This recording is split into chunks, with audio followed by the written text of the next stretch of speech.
Just 1 second. All right. Hello, Segon Pichudap, and everyone, and welcome to today's session, Elements of Colonizing Research. It's the second webinar in our six-part series on decolonizing community-based research, hosted by Community-Based Research Canada. My name is Julia Coburn. I'm the CBRCanada Program Coordinator and today's moderator. So first, before we get started, I'd like to respectfully acknowledge that CBRCanada is situated on the traditional territory of the Neutral, Anishinaabe, and Haudenosaunee peoples. In a spirit of reconciliation, CBRCanada is committed to engaging with and learning from diverse Indigenous people and communities across Canada, as well as addressing the Truth and Reconciliation Commission calls to action. Just a little quick intro about CBRCanada. Our mission is to advance community-based research excellence in Canada by strengthening partnerships, bridging capacity, mobilizing knowledge, and championing community-based research among individuals, communities, and institutions. For over 10 years, CBRCanada has brought together key players of community and campus partnerships. So today, this is really a lot of interest in today's session. I could see all of you coming in, and we're so thrilled to have such wonderful speakers here today. So we welcome you to ask your comments, share comments and questions in the chat box or the question and answer box.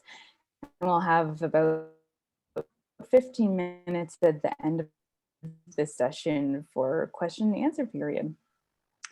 So now I'd like to introduce our wonderful speakers for today.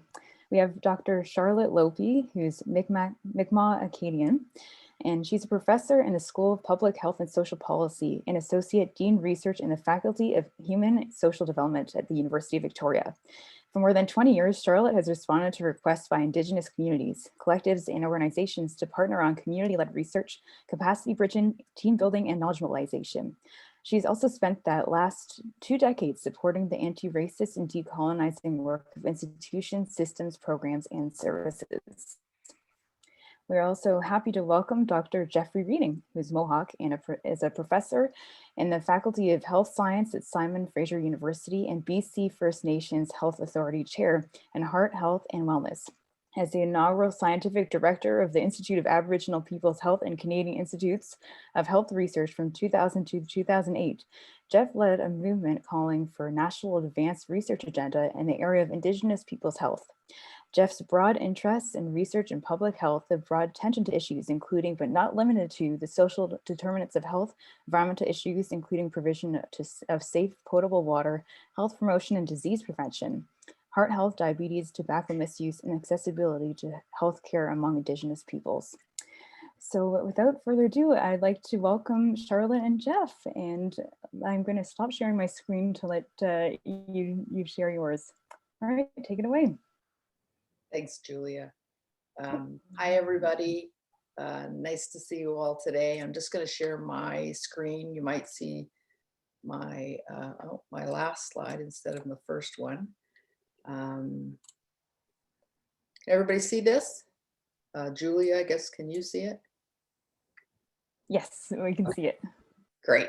Yeah, so yeah, I just wanted to say before Jeff and I do our territorial acknowledgements, just wanted to say that I'm really happy that CBRCanada is taking on this series, Decolonizing Research, and that they've been super gracious and letting me be involved in that. And so I really felt like it was important for us to talk about colonizing research before we started a conversation about how to decolonize that, right? So get a good sense of like what it is we're talking about, what the problem is, right? And so yeah, and so that's why Jeff and I are starting off today with that topic. And I'm just going to I guess I'll say that I'm a grateful visitor here on the lands of the Lekwungen people, have been for 12 years. And Jeff is technically over at SFU. So Jeff, do you want to? Yeah, I just wanted to say why I split my time between different territories for essentially Coast Salish territories. And I'm, as was Julia mentioned, I'm Mohawk from Tyndonega, Ontario, and I've been very grateful to be a visitor to work, live, and play on Coast Salish territory for the last 30 years or so. I think I'll just leave it there. Thank you. And so I wanted to, this might seem like we're going like really far back, but I just wanted to start off. I know it's probably a mixed group of people. I don't know how many of you have much in the way of your history, but we wanted to start off with the doctrine of discovery, right? And so those of you that aren't familiar with that term, basically it meant that back when European settlers started to explore the world, they believed that if they landed in a place where the inhabitants of that place were not subjects of a European monarch, then the land was up for grabs, right? So that's what the doctrine of discovery meant, right? So it presumed that European people had the right to any land they found that was not already been like settled by or colonized by other Europeans. But we want to talk today about that right to knowledge, right? So most of you are familiar with this term terra nullius, and that was part of the doctrine of discovery, which said that, if the people weren't affiliated with European monarch, then the land belonged to no one, right? And so what we're going to try to do today is to align that way of thinking with the kind of research that's been done pretty much up till now, right? And so using a similar Latin terms, cognito nullius basically means knowledge belonging to no one, which again presumes that European people had the right to the knowledge that they either discovered or that they accumulated from another people. So I'm going to turn it over to Jeff.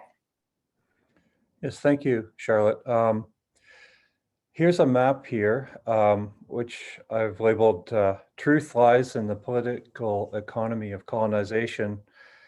It describes maps as data indicators and, really maps as ideology. And so there's a couple of observations. The date here, 1772, is when, prior to the American Revolution. And you can see there in North America, it's described in the brown shading as a British possession.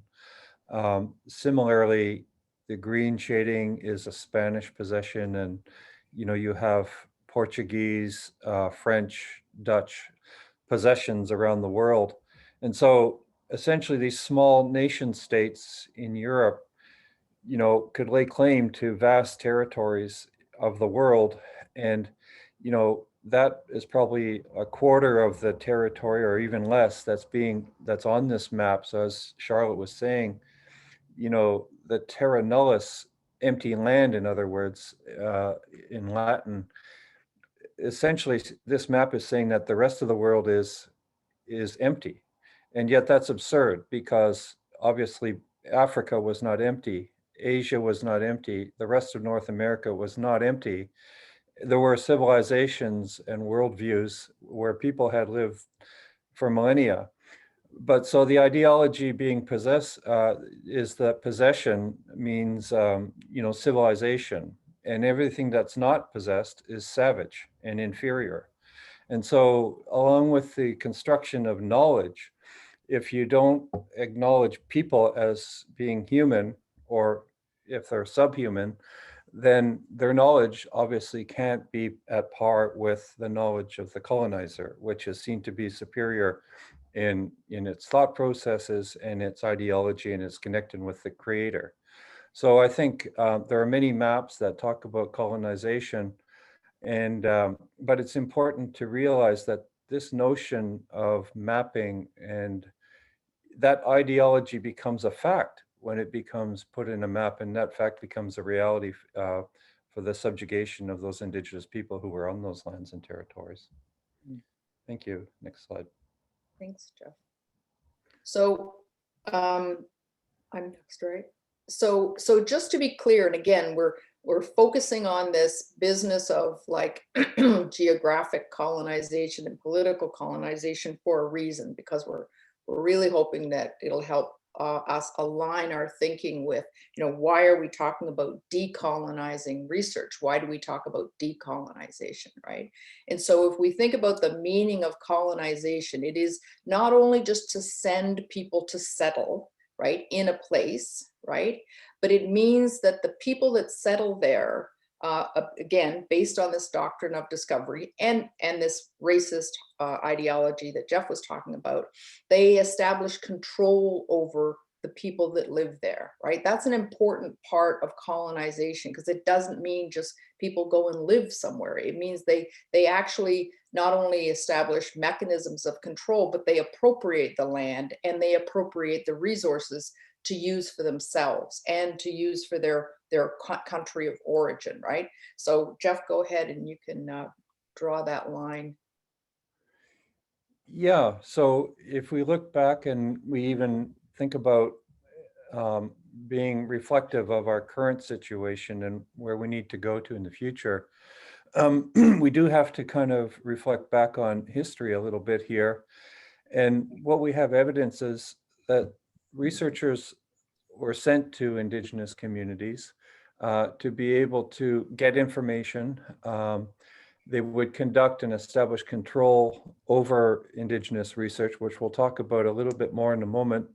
And then, the appropriate knowledge from Indigenous communities was appropriated for the use of the person conducting the research. And, that whole notion, there are many, many examples of how research was used. We talk about it like a shield and a sword. And, the research can be used to subjugate, to control Indigenous people by characterizing their ways of knowing as being inferior.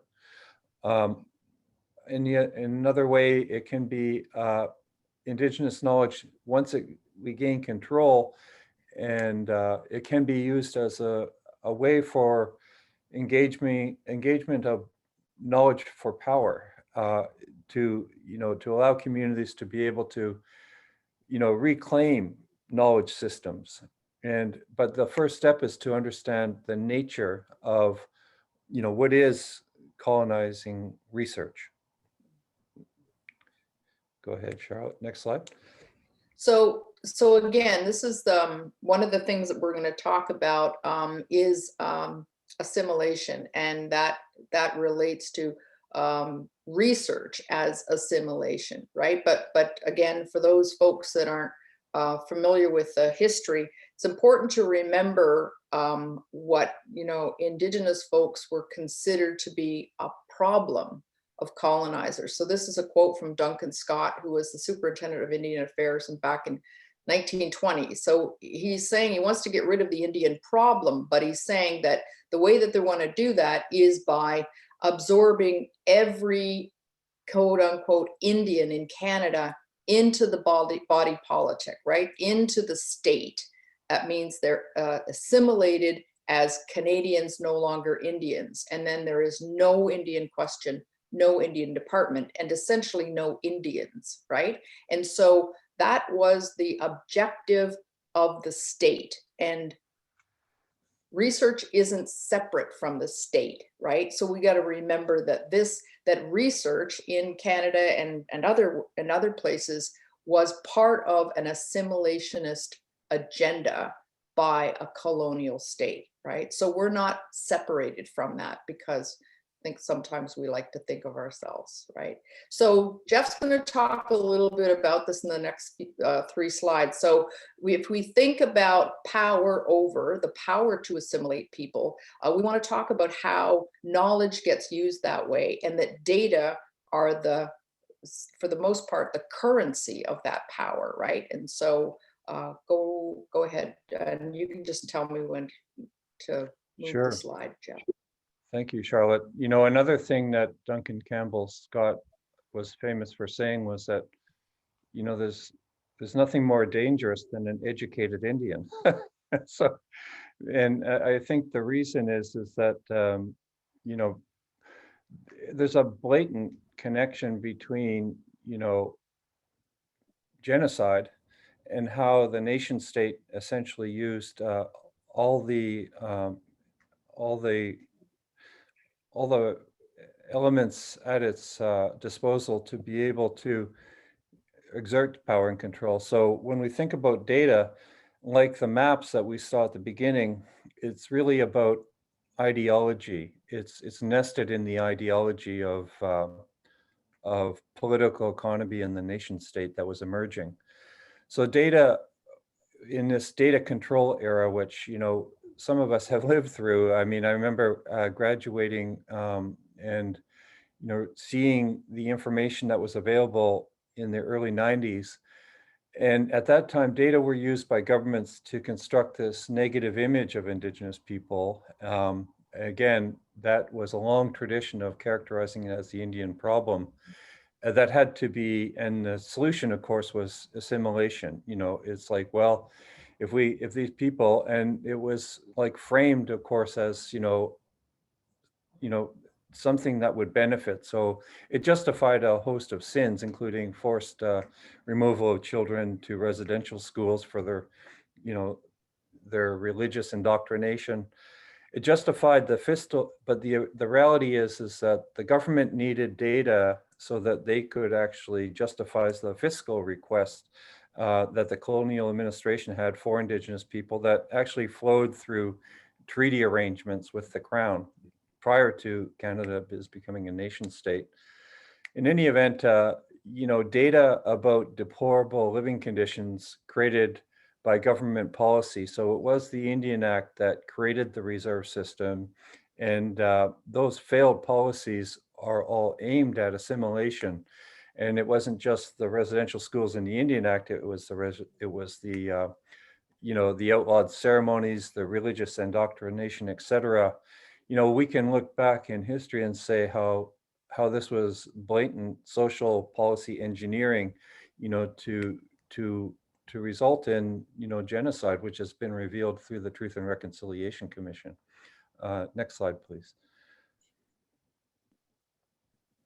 So then, I guess in my career, I noticed that, and many of the people on the line can also recall this, that there was this gatekeeper era. So certain individuals were given access to Indigenous data, you know, by government, and that would mean that provincial and territorial governments and non-Indigenous researchers almost exclusively could access Indigenous data, but it had to be parceled out in tight control in partnership with the federal government. And if someone strayed beyond the interpretation of the data that wasn't in line with the policy, you know, expectations of the government, then the data would be, their access to the data would be revoked. And so, you know, there were unwritten rules about how to use data, and they were tightly controlled. And it was one of those situations I can remember, you know, when we were accessing administrative data in the early 1990s from provincial data health services records, First Nations and Métis and Inuit groups were saying, you know, we always knew that this data was available, and it was never accessed for us to, you know, to understand and interpret. And you know, it fits into that knowledge at the community level that the government isn't there to reflect the genuine, legitimate interests of Indigenous people, but that there were other agendas at play, you know, that were not really in their best interests, i.e., you know, genocide, assimilation, etc. Next slide. So I think the Royal Commission on Indigenous Peoples, people like Marlene Brandt Castellano, who was the director of research, who's a complete national treasure, she and others at the commission, I think of data and research as life before the Royal Commission and life after the Royal Commission. I've got it up on my shelf behind me here, and I look at it frequently. It changed expectations that Indigenous peoples could reclaim management of their own affairs, through information. Technologies also converged to make it possible for Indigenous communities and their allies, researchers and others working in service to community to access data. This led to data sharing agreements between federal departments and central agencies. So it was this, instead, there was a joint data stewardship, and then there was the creation of new national institutions. Like, we still have the only national research institution at the Canadian Institute for Health Research, one of the 13 institutes led by Dr. Kerry Barassa as the scientific director. And there was a National Aboriginal Health Organization at one time, and that was dissolved by the Stephen Harper government. But the movement towards Indigenous data control and ownership is a spin-off. This OCAP is an acronym for Ownership, Control, Access, Possession, which is also, contained within the Tri-Council Policy Statement, Chapter 9, that has to do with ethics for research involving Indigenous people. And of course, last but not least is the First Nations Regional Health Survey, which has really flourished over the last 25 years or so. And it started as an RHS. I mean, Charlotte was a PhD student, I think, who started working on the Regional Health Survey in Atlantic Canada with her colleagues and community leaders there. So yeah, I think we've made some significant progress, but I think we have, further places to go in terms of this data environment. So folks, Jeff is being very humble. So I will tell you that Jeff, so the Canadian Institutes of Health Research, CIHR, was established in 2000. And Jeff was, as Julia mentioned in the introduction, the inaugural scientific director of the Institute for Aboriginal People's Health, now named Institute for Indigenous People's Health. So Jeff was not only the inaugural scientific director, but he fought for the establishment of that institute within CIHR. Nobody wanted to see one of those 13 institutes dedicated to Indigenous people's health, but Jeff and other folks fought to have that there. And I can tell you, changed the landscape of Indigenous, not just Indigenous health research in Canada, but Indigenous research in Canada.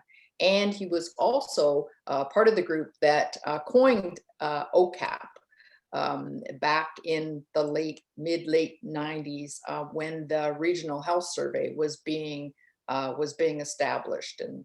And so again, Jeff's he's going to be humble about that, but I just wanted to say that, yeah, you, and I remember, yeah, some of even after the establishment of the IPH, it was a battle.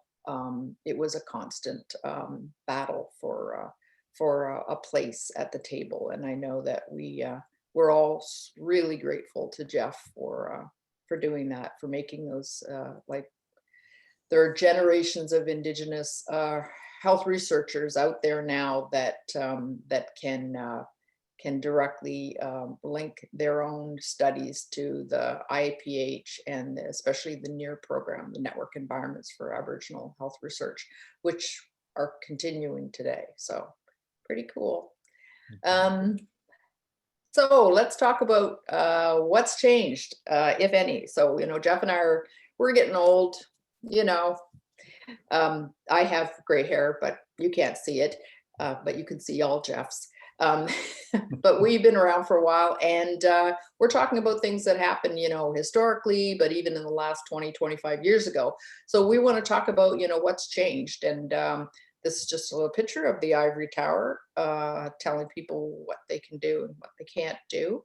But it's important for us to think about, we talk about decolonizing the academy.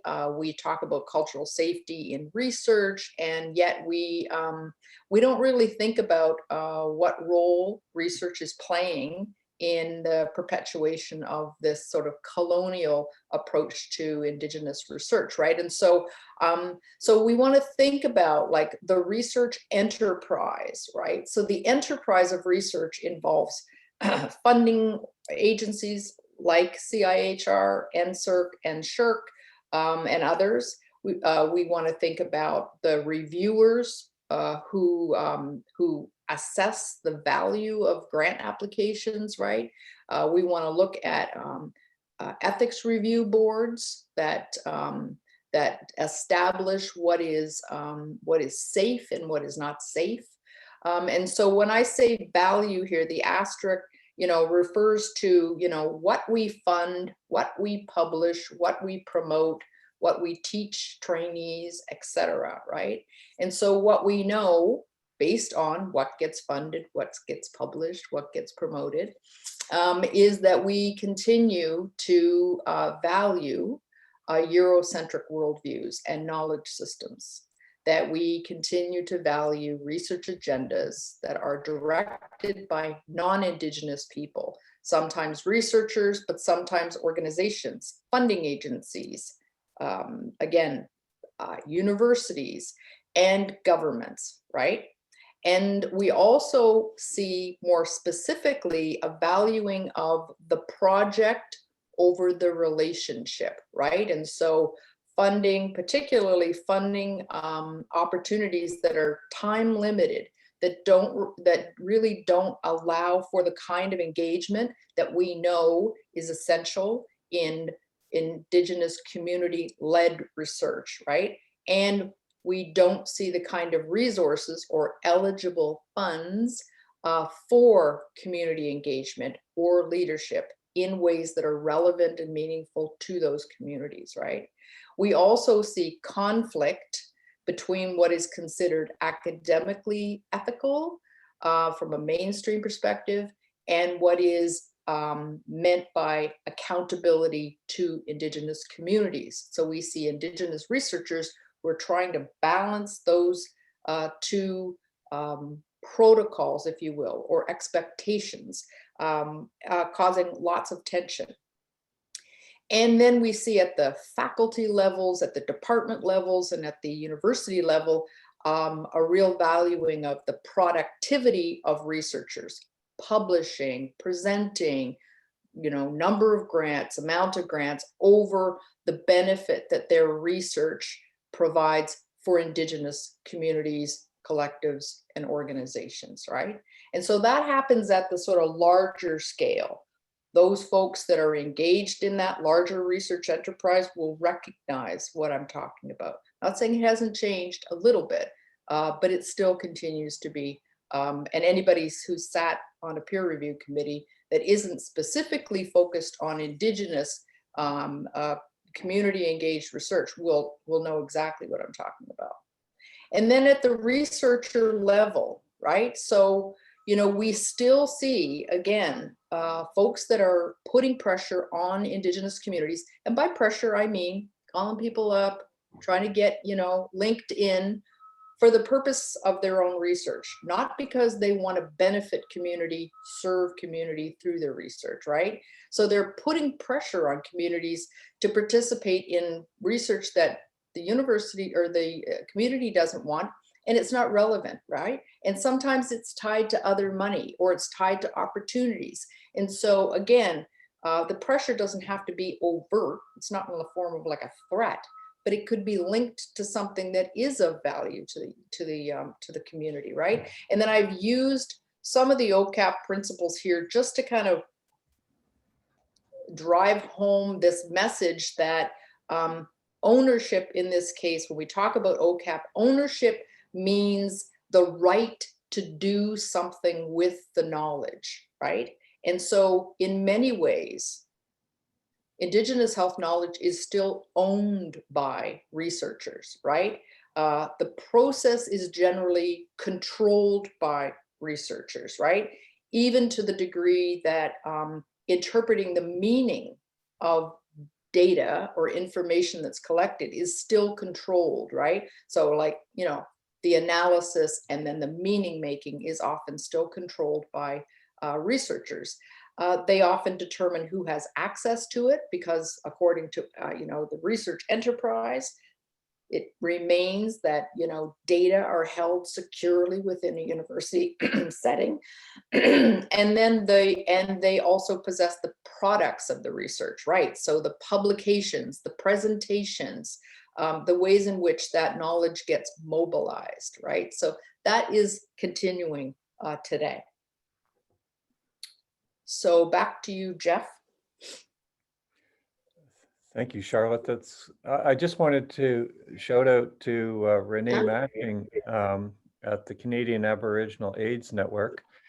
Renee, you know, she chatted online here and reminded us that prior to the Institute being created, there was a program called the NHRDP, the National Health Research Development Program, which is where most of the Indigenous research was being done. It was more or less policy relevant research. And there was, you know, HIV research at the time because, you know, it was another, you know, pandemic. And that was prior to, you know, antiretrovirals. And it was the Indigenous HIV community that took a stand and issued a moratorium on any new research that wasn't community engaged research. And, you know, that seems like in hindsight, oh yeah, that seems very acceptable. But at the time it was earth shattering. You know, it was one of those things that the NHRDP didn't know what to do. I mean, you had these activists in the Indigenous HIV community who just said no. And everybody else took notice. And I remember being there on the Ministers' Advisory Council on HIV back in the early 90s when that occurred. And it was, you know, so we're grateful to, there was a lot of other movements that were happening at the time. And, you know, people were responding to this notion that, you know, that their communities through the research were being characterized as unhealthy and in a state of perpetual chaos, you know, and you don't have to look too far. All the research reports, all the media reports, even now, characterizing communities as being unhealthy, unable to manage their own affairs is the conclusion that gets constructed by this stigma and branding of communities as being unhealthy. And it really undermines the legitimate aspirations for communities to be self-governing. You know, and we know from other research on other communities, and this group is well aware, that is through the path to self-governance that people can attain, you know, improved health by managing factors around their own affairs to reclaim, you know, ancient governance, you know, in those communities. So there was this continued focus of, you know, communities in deficit. And, you know, the take-home message was that Indigenous communities are a burden on Canadian society, and, you know, they need to be assimilated as soon as possible. And, you know, people ask questions, you know, what makes Indigenous people unwell? How Indigenous people are responsible for those disparities? And, you know, that's an interesting take on it because people were well. The first slide that Charlotte showed where the guy was being measured by an anthropologist, I was looking at and I was thinking, that Indigenous guy looks pretty healthy, you know, and, you know, but this notion that somehow Indigenous people are responsible, and that got, you know, parlayed into research paradigms like the thrifty gene hypothesis, which was this idea that hunter-gatherers could be good, you know, accumulators of fat for feast and famine. If that famine came along, they would be better adapted biologically. But the underlying message is that, well, you know, you're responsible for your own unhealthy behavior because you're not controlling, you should take it, you should control your calorie intake. It completely ignores the community and cultural capacities, what's working well, traditional foods, resilience, the fact that imposed foods were put into communities. And it leads to this pathologizing and stigmatizing of individuals, communities, and entire peoples. And that's not only true of Indigenous people in places like British Columbia or Canada, but it's a global phenomena, including low and middle income countries and other countries like Australia, New Zealand, United States, Native Hawaiians, the circumpolar northern communities. Next slide. I think it's back to you, Charlotte. Yeah. Yeah, so we're almost done, and so we will have some time for questions, but I know we're meeting, and I wanted to just say too that Renee and one of her colleagues are actually doing this webinar. I think it's next month. Yeah. So please stay tuned for Renee and her group. They are amazing. They're with the Canadian Aboriginal AIDS Network, if you're not familiar. And so, yeah, I think it's important, and we will be meeting next week at the same time to have like a more fulsome discussion about this in breakout groups. But I think it's important for folks that are maybe not doing what we would consider to be fully Indigenous led research, to think hard about what your research might be contributing to in terms of the problem, or the decolonizing work that has to get done, right? And so, we're hoping that people will ask themselves, like, based on some of the things that we've said, but also the mountain of evidence that's accumulated to describe colonizing research, like, how am I contributing to that, right? So am I encroaching on communities to benefit my own career? Am I taking my lead from community, or am I knocking on their door when I have a great idea about what would help them, right? Which we hear a lot about. I get students all the time coming to me and saying, I would love to do some Indigenous research so I can help. I say, what relationship do you have? What work have you done? None. I'm just really curious, right? I try to steer them in another direction, right? So to say, there's lots of work you can do around decolonizing research or healthcare that engages non-Indigenous people, who often are part of the problem, right? Not everyone, but sometimes they are. And we want to think about power, right? And so power is a huge component of all of this we've been talking about. So who is naming the issues of the research that you're engaging in? Is this a priority for Indigenous people, articulated by Indigenous people? Who's forming the questions? Who's engaged, right? I mean, there's a whole lot in that, just that one small question about who's leading, who's leading not just the, gathering of information, but who's leading the analysis, the meaning making of that information. Typically, most people will engage in, they'll do a community engaged research, and it ends at analysis. It ends really at one of the most critical features of research, which is to make meaning of information that's been gathered, right? To say, this is what this means, and this is how we're going to mobilize it to benefit who, right? So are we serving, or are we colonizing? And so the last one points to that, which is to say, how am I using the privilege that I have as a researcher, if you're an academic researcher, to work in solidarity with communities? And so we use the term communities, collectives, or organizations, right? So that we're making sure that we're inclusive of, Métis that might not be physical communities, other collectives of urban folks that are not necessarily collectives or organizations, like the Canadian Aboriginal AIDS Network. And so, this business of solidarity, I think, is really one of the more important things for us to think about. And I love this last quote by Lilla Watson, who is an Indigenous woman from Australia. She says, if you've come here to help me, you're wasting your time. But if you've come because your liberation is bound up with mine, then let's work together, right? And so she's talking about solidarity. And so thank you all for listening to us today. We do have, I think, about 20 minutes, so I'm going to stop sharing my slide.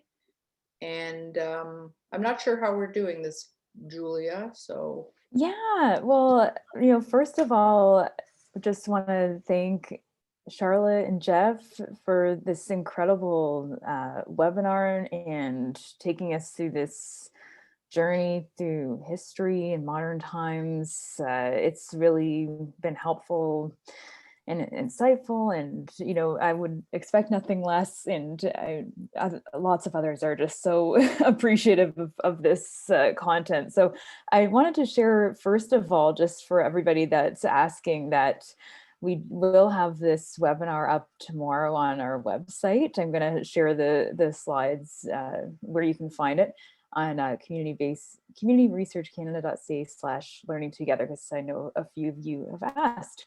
And now I want to get into some question and answer. I could see some were coming in, so we have lots of time, which is wonderful. I want to start with, there's a question from Chinoa, and she was saying, "Hi both, good to see you. Just wondering if you think it's possible to truly decolonize academic institutions, as they are so rooted in colonialism and Western settler values, at least in Canada." Thanks, Chinoa. I'm old school, so ladies first there, Charlotte. Really, I was going to go age before beauty, but okay.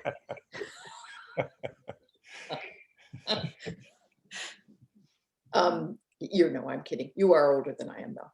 Yeah. So, recently Jeff and I have been fortunate enough to get some funding from CIHR to rejuvenate one of 9 centers across the country called NEARS, which is the flagship initiative that Jeff undertook when he was the scientific director. So the acronym stands for Network Environments for Indigenous Health Research. So Jeff and I are helping with the BC NEAR. And one of the things that we're actually doing is we have a group of amazing people who are working together to try to do just that, to think about how do we decolonize or create cultural safety within the research enterprise.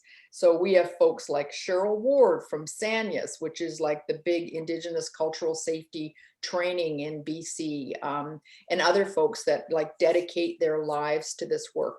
And so we're looking at ways to decolonize, to create safety in these environments of, funding agencies, peer reviewers, research ethics boards, offices of research services within universities, and then hopefully it'll trickle down, or if you're using a tree model, which I always do, as you know, ad nauseum, it'll trickle up into the, those STEM environments of faculties and departments and merit and promotion and appointment and reappointment and tenure and those types of things. So that's what I would say is we're on it, Shanoa. We're on it. Do you want to say it, Jeff? Yeah. Sure, I would like to.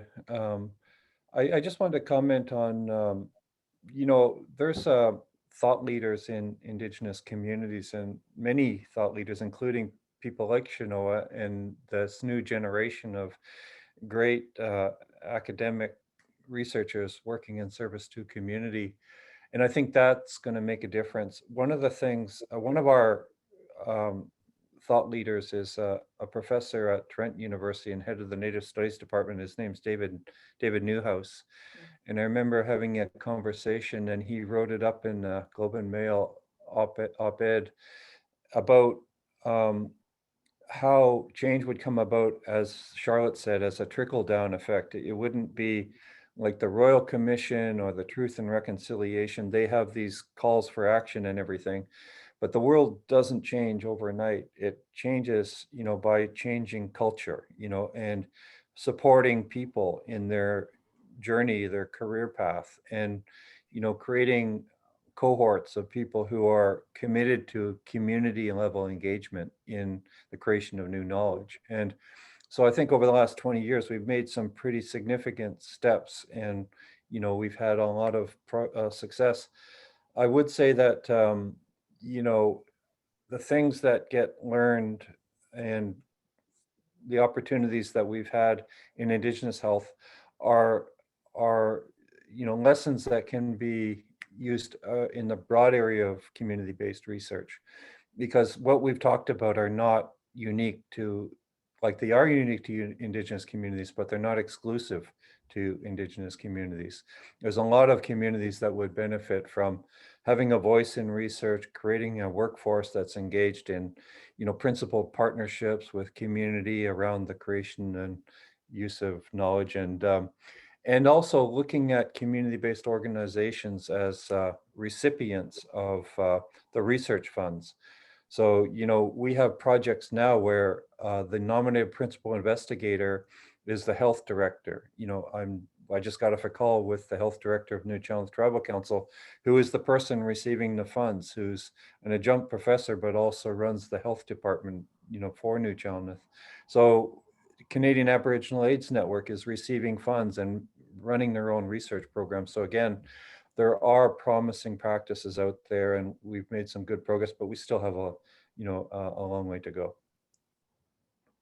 Yeah, thanks so much. And as you're talking, you could see both the progress, but also all of the things and areas and departments that need to be, I mean, it's at every aspect, but we're just lucky to have people like you. And luckily we get to hear Renee and Carrie next month to hear some of their work and how things are being done differently.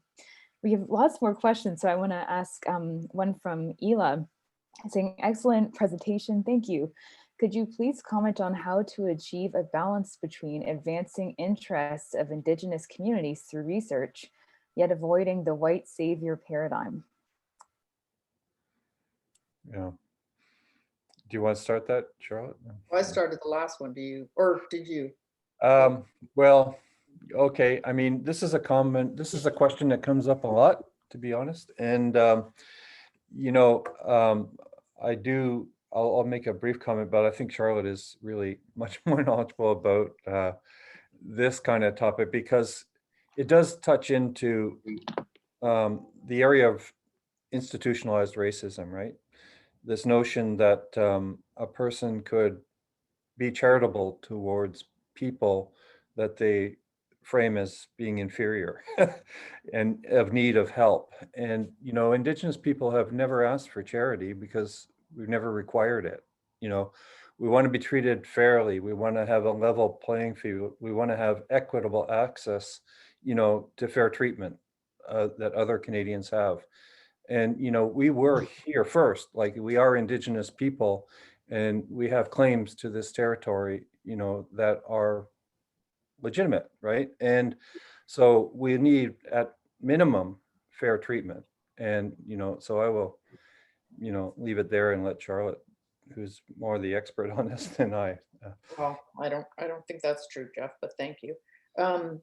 Yeah, the final quote in our presentation pretty much nailed it, right? If you've come here to help me, you're wasting your time, right? But if your liberation is aligned with mine, then we work. I think what happens is, we've already sort of talked about the, Canadian society, which includes research, is deeply entrenched in the roots of racism, of race as a construction, right? This lie of race, which doesn't exist in real life. It's like a social construction, but the lie is saturated everything we do, right? So if that's the case, then the problem isn't like Duncan, what was his name again? Scott? Duncan Scott, yeah. Yeah, Duncan Scott said it's not an Indian problem. The problem, if you want to call it the enemy, I might even say, because is racism, right? And so I always say to people, like, there's a ton you can do about racism. You don't have to help Indigenous people with the outcome of racism, like whether it's a racist law like or policy like the Indian Act, whether it's racism within healthcare where people are dying or suffering, or if it's racism with, you know, people not getting promoted or their work not being recognized as valuable.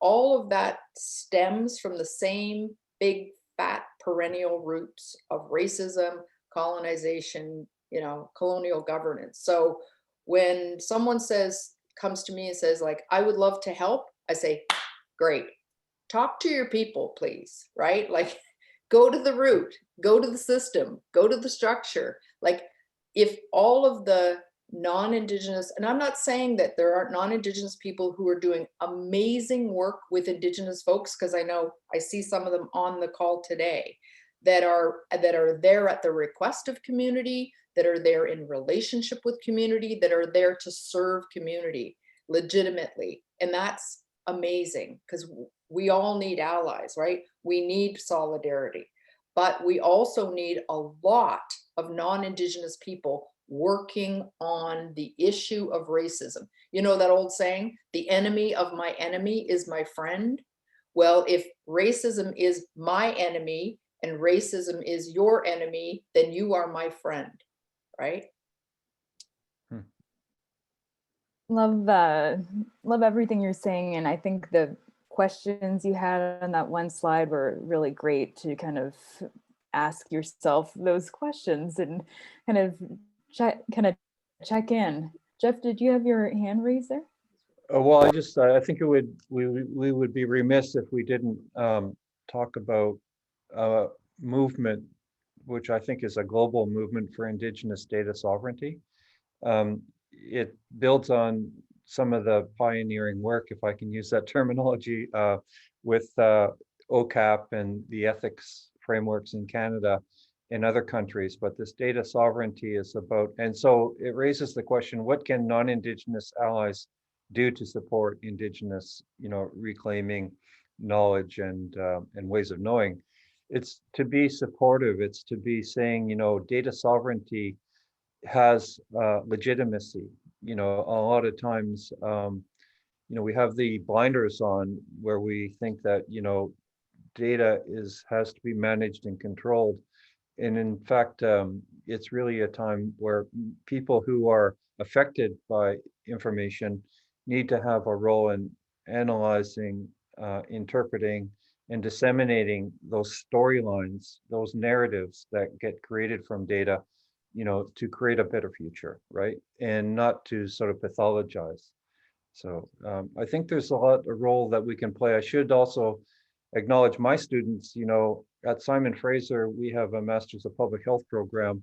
And this is the first time that all students in the Masters of Public Health are required to take an Indigenous health course, which I'm teaching with, Keaton Brown, who's an Indigenous Masters graduate student as well in science. And so that's a step, right? I mean, and all these steps added together, make change.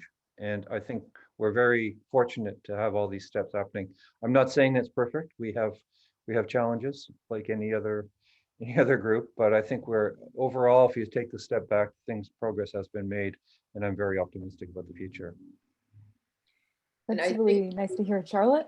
There's a question. I was just responding to one of the questions. There's a few questions in your chat about like structural stuff, right? And so the funding agencies and folks, switching directions to get hold of funds that are allocated for Indigenous research. And this is a problem. And again, I've sat on peer review. Jeff's been at the like highest levels of like CIHR and their relationship with the federal government, so he can talk more about that. But I can tell you at peer review, particularly if you're doing just like the general project grants, which is like anybody can, propose anything.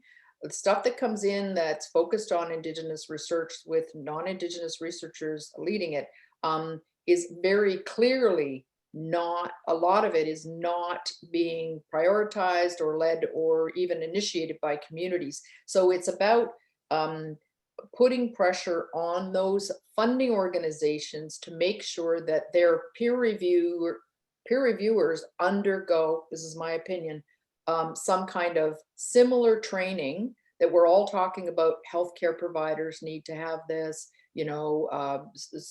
justice and police have to be anti-racist. Well, we have to target those people that control the money, right, for research as well. So that when peer reviewers are looking at something that's clearly colonizing or unethical or even racist, and we still see that, like the assumption of, vulnerability and risk, that gets flagged at peer review. That people don't say, oh, well, I guess ethics will catch that later on, right? Or they don't even know that is that's not a meritorious grant application, right? So we have to change the criteria about Indigenous research, right? So that it does take into account, like granting agencies take those things into account, and they require peer reviewers to have that kind of knowledge, or they do not review, right? I mean, we can tell you, Jeff and I, from 20, 25 years ago, like nightmare stuff that that Indigenous applicants for grants went through with peer reviewers that didn't know anything about what they were doing, and yet they were funding applications by folks that were clearly not in relationship with community at all. I don't know if you want to say anything more about that. Yeah, no, I think it's a really important point around peer review, because we can have as many proclamations about how we should change our business model around Indigenous research, but where the rubber hits the road, if you will, is at peer review. And so CIHR has been really great in terms of first having an Indigenous Institute and doing it for 20 years, but and all that entails. But when it comes to peer review, they were flexible when we came up with this idea of having what we call iterative peer review and community engaged peer review. So in the panel at CHR that reviews program grants, like investigator initiated grants, which are open, we have equal weighting for community engaged, voices and scientific merit. So it has to be outstanding in terms of science and community relevance, and that is required. And to get there, we initiated what we call iterative review. So a project comes in and it gets reviewed, and if the committee decides that it's strong in science but weak in community relevance, then they get some bridge funding, and they take a year to improve their community relevance based on specific recommendations from the peer review, and then they get the remainder of their money. And one thing we know is that researchers are very, very able to, adapt, especially when their research is going to be funded. And so that is really a useful model. I think it was derived from Indigenous voices looking at, the notion that if you're only funding 1 out of 7 grants or something like that, that means 6 other grants that are all important are not going to be funded. And the community feels, well, they don't care about us. They don't care about our concerns. We have legitimate concerns. And often this class of cultures, the researchers are saying it's not going to be funded because of some methodology or some kind of other reason, which isn't related to the topic. And the inner workings of these decision making are not something that communities have time to, think a lot about.